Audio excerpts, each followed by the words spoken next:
Hello, my friends, and welcome back. Thank you very much for being with me again today. I will start with a little disclaimer saying that I'm for free speech as much as possible. I don't care if someone's speech insults anybody or is rude or, unless that becomes, defaming and your personality and all that. I'm okay with it, and then you settle that in court if you have damages. Okay? That's it.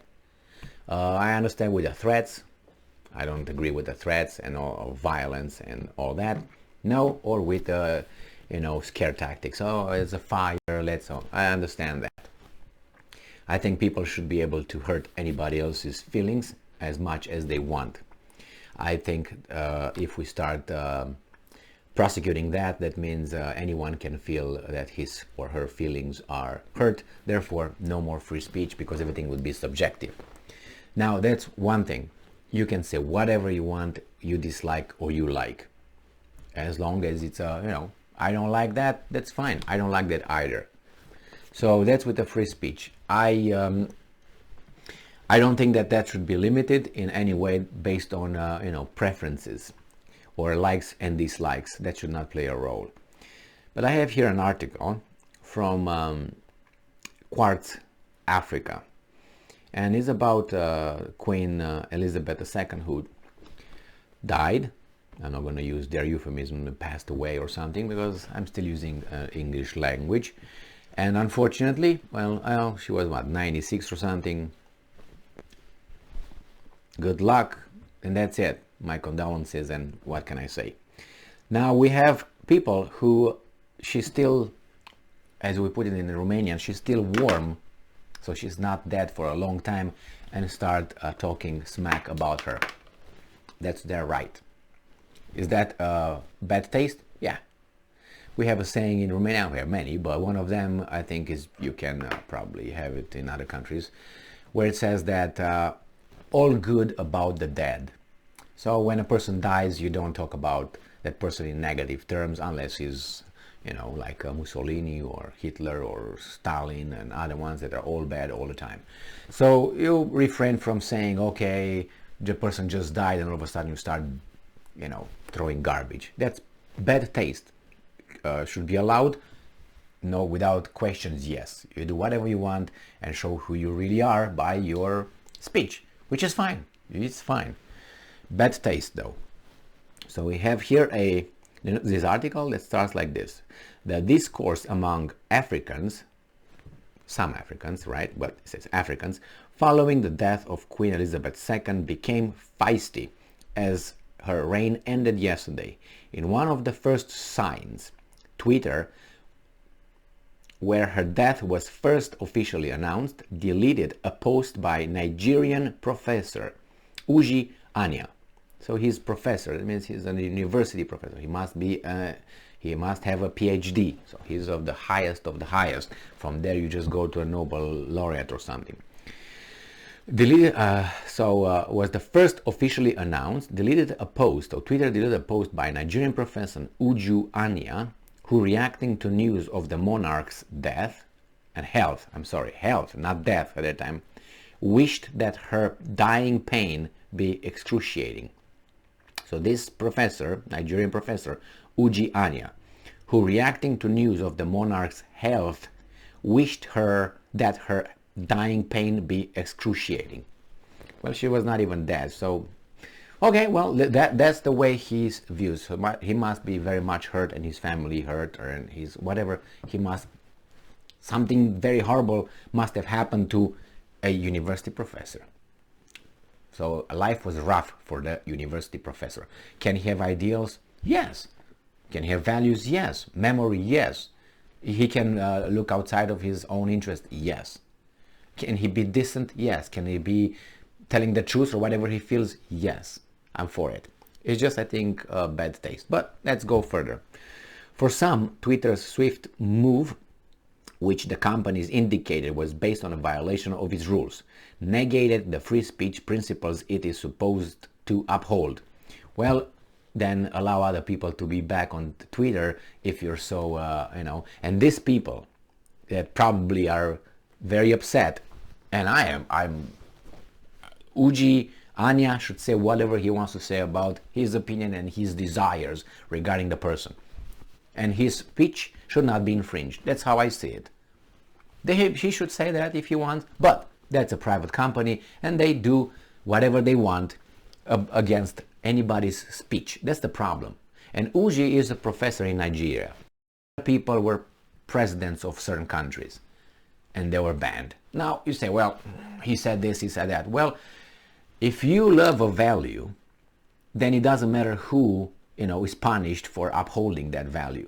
You know what I mean? If you think that, love, we should all love, and you have a criminal showing love towards something or something positive, you can show love for criminality, and then it's not the same thing. But it's a feeling of love. You have a feeling of love, then, it doesn't matter where it comes from, and should be the same. And you should defend that person's ability to show that love. The same, if you think that you're for free speech, it doesn't matter if that's that former president or if that's prime minister or that criminal or that professor saying things that you might disagree with. So in this case, I don't think his tweet should have been deleted, but that's me, because I think that shows his view on an issue. You might, and Twitter disagrees with that. That's their prerogative, but that's not a free speech platform. It's very limited based on certain ideologies. So it says here that Carnegie Mellon University, where the professor teaches linguistics, said her offensive and objectionable views did not reflect its values. So Carnegie, which is a Western guy, right? It's a university. That person teaches over there, They say, well, that doesn't reflect our things. That's good. You didn't have to say anything at all after it. After all, the professor just works for you. It's not that the professor lives as a professor. The professor, the name, lives as a person. So that person, what's her name, Ajin something, Uju Anya, she is a person first, and then a professor, like the role of professor for her is about in the 10th place. She's probably a mom, she's probably a daughter, she's probably a this and that, a sister and so on. And then somewhere comes the job that she's doing. So they should not take her as being the professor. She can say whatever she wants outside of the teaching, the class. If she's in the classroom and she teaches this thing, it's a different story. The university should intervene and say, hey, you can't do this, we don't uphold this kind of views here. And that's it. Okay, infringement of speech, that's your policy.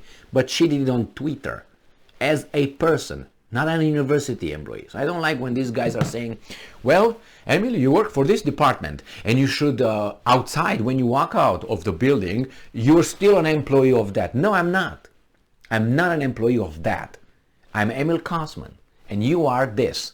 Once I'm out and I'm not under your clock, I can say whatever I want, I can do whatever I want. If it's illegal, the law should punish me. But, oh, man, we don't stay by whatever you say. I can say, well, I should be able to say whatever I want to say outside of the institution that I get my money from. Okay? But no, nowadays you can't. They're going to fire you if you do something on Twitter, like this woman here. Do I disagree? I think it's bad taste. Should be allowed, no, without question, should be allowed to say whatever she wants. Okay, that's one thing.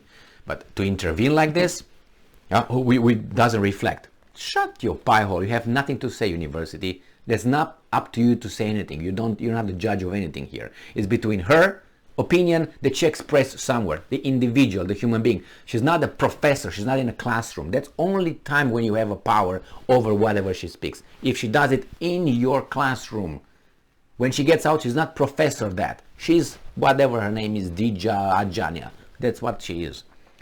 But I'm thinking, okay, what's going on with this woman? The episode teases the tone of the post-mortem of the second Elizabethan age, which oversaw the last 16 years of the forced British rule in Africa. In the decades since, a lot of effort has gone into moving past the uncomfortable history though aid, development, finance, and organs of the Commonwealth nations to create a cordial future ostensibly based on cooperation, not control. Official condolences from President of Ghana, incoming President of Kenya, and the Nigerian boss of the World Trade Organization conveyed that sentiment. Now, I don't know why she said that. She didn't say. I said that because of that. They make the connection between the colonialism and she overseeing the last 16 years. I think that was what she got the throne in 62 or 64, I think, some of that. So if you go 16 years, about 1960 or around. And I know that the colonialism ended in 1960, around that, 50, 60, done. When did it started? The colonialism. Actually, the colonialism was in full swing from late 19th century, that is 1800s. So the 1800s took control some European countries, some, not Romania, not Hungary, not, I was about to say France, oh no, Bulgaria and other. Those are European countries. So when people say that European countries, don't lump all of us together, lump the countries that we know, because it's not hard to not know. The same, you don't say the US Congress. No, tell me the exact senators and representatives. You know their names. You don't say, oh, the Nazi system. No, you know the exact people.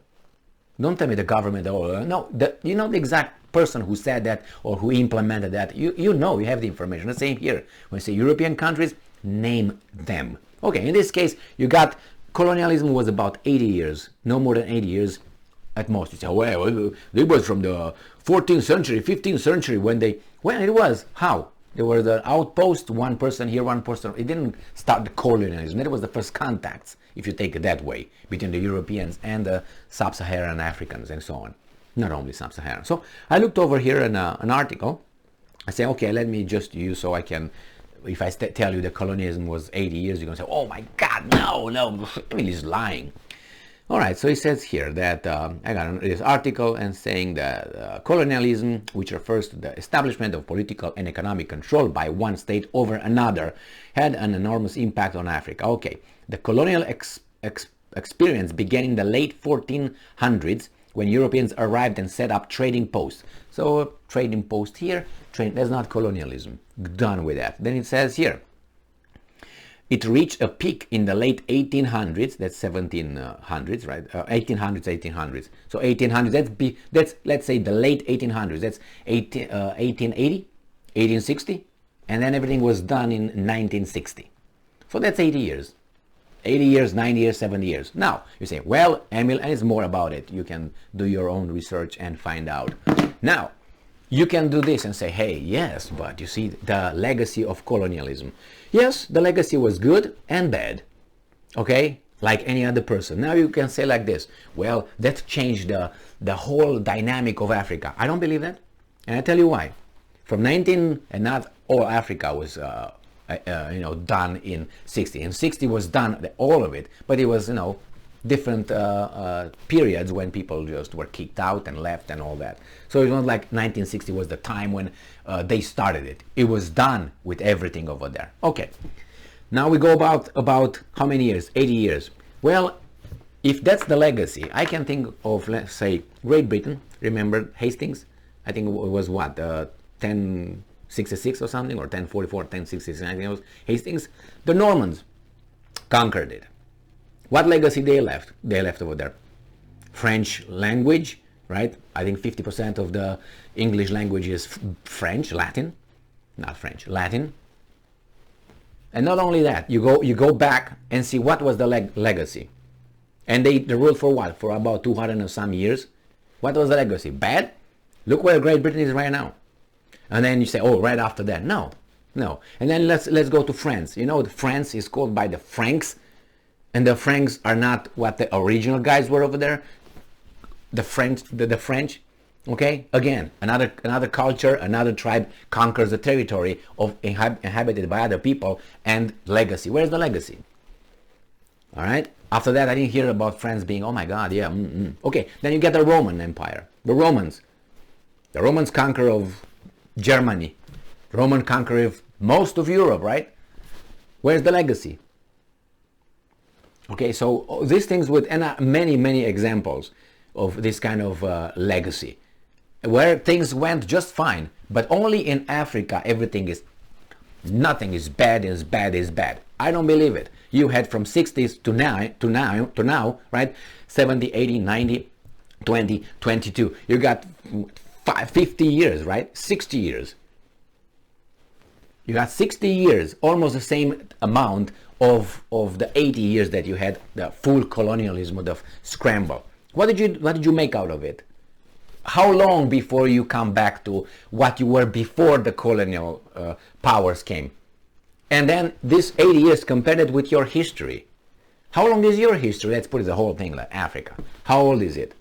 And those 80 years, everything, right? Are you telling me that? Really? I mean, I'm not saying things can't impact certain things, but there's generations.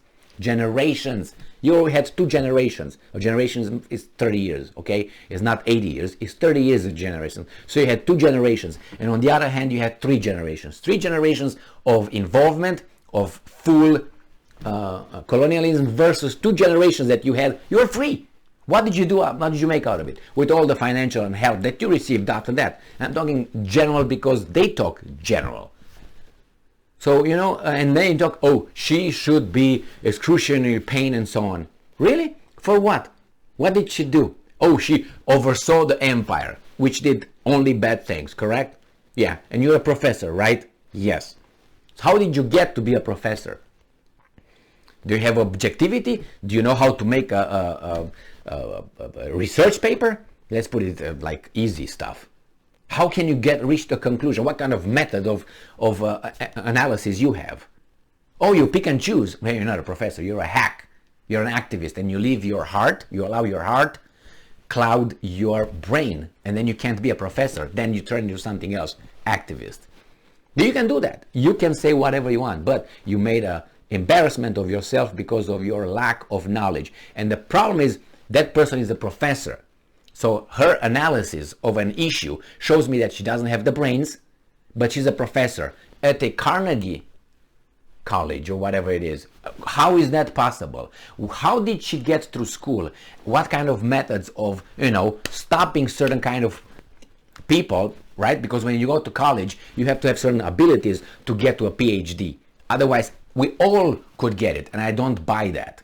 There's some of us who are incapable of learning certain things, and they cannot reach to that point. Like not everybody can be let's say, a surgeon. There's certain kind of people that can. Unless you think that we all can do everything. If a man can do it, another man can do it. I don't believe that. And how do I believe that? Because if I go over there and play against, let's say, Michael Jordan, I will never beat him one-on-one. Even if I get 10 Emils. Okay? So that tells me that guy is good. Well, he practiced much more than I practiced, but if you put me and Michael Jordan together in the same environment for 100,000 years and train with the same trainers for that amount of time, he will still beat my ass. I guarantee you that. Okay? But I might beat him in chess. I might beat him in that. Or other stuff. Different inclinations. Well, thank you very much for being with me again today. Free speech, I'm for it. You can make a fool of yourself how much you want. Or you can enlighten the world. You have these 2 options. And I think this professor showed what she is. The problem is she is a professor. That bothers me. I met many professors, many PhDs, and I had the same impression. These guys are not professors. These guys are just activists. And how did you get to be a professor? How did you get to be a PhD, to earn a PhD? How? Something is broken somewhere. I expect when I speak with a PhD to dominate me in at least that person's expertise, a little thing that he does or she does. But I expect that person to have a solid, logical, based evidence, research-oriented mind. Not like this. You can't be like that subjective. I mean, you can, but you're not, your mind cannot function as that at that level. Well, maybe the methods of getting PhDs are just diluted as everything else now, so we can all get it and be equal. I think that's only equitable. Thank you very much for being with me again today. Stay strong, stay smart, look for the truth, and be just.